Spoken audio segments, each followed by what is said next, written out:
இதுவரை சென்ற பகுதியில் என்ன பார்த்தோம் என்றால், திருப்பலிக்கு போவது குறித்து பார்த்தோம்.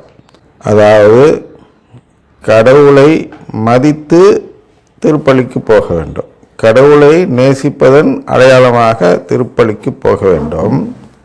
அதுபோன்று போகிறவர்களுடைய அடையாளம் எப்படிப்பட்டதாக இருக்கும் என்றால், தினமும் போகக்கூடியவர்களாக இருப்பார்கள்.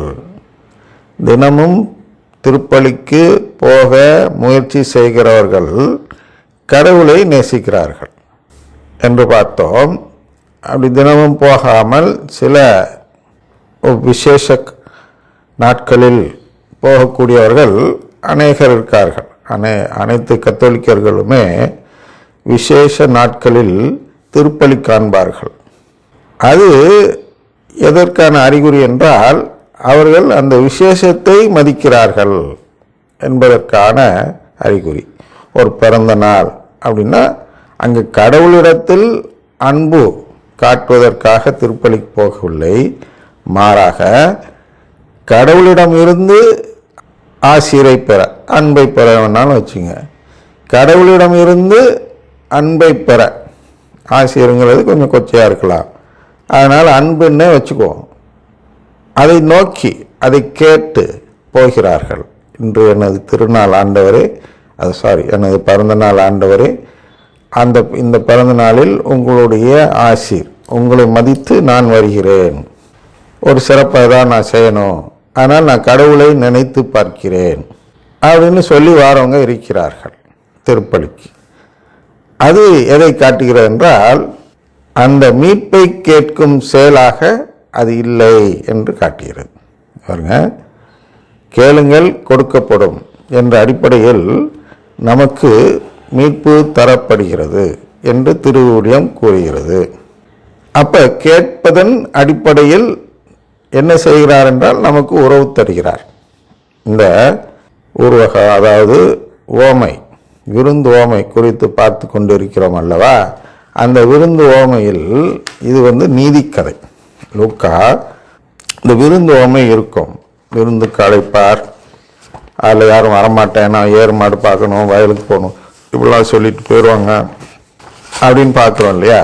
அப்போ இந்த விருந்துக்கு பங்கெடுக்க வருகிறார்கள் கடைசியாக, இறுதியாக தகுதியற்றவர்கள், ஏழைகள், வீதி ஓரங்களில் நிற்பவர்கள் என்றால் அவர்கள் விருந்துக்கு வர தகுதியற்றவர்கள் என்று ஆரம்பத்தில் அந்த விருந்தோம்பல் செய்யக்கூடிய அந்த எஜமான் அவர் பட்டியலில் வைத்திருக்கவில்லை.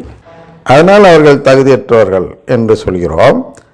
அந்த தகுதியற்றவர்கள் என்று எதை நினைத்தாரோ அவர்கள் தான் கடைசியில் விருந்துக்கு வராங்க.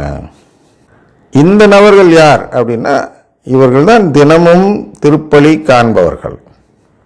என்னைக்கோ ஒரு நாள் நற்கரணைக்கு போயிட்டு நானும் கத்தோலிக்கன் அப்படின்னு சொல்கிறவர்கள் உறவு கேட்காதவர்கள். நல்லா புரிஞ்சுங்க, அவர்கள் கத்தோலிக்கர் தான், அவர்களுடைய கடவுள் இயேசு தான், அதில் ஒன்றும் தப்பு இல்லை, அதில் ஒன்றும் குறை இல்லை.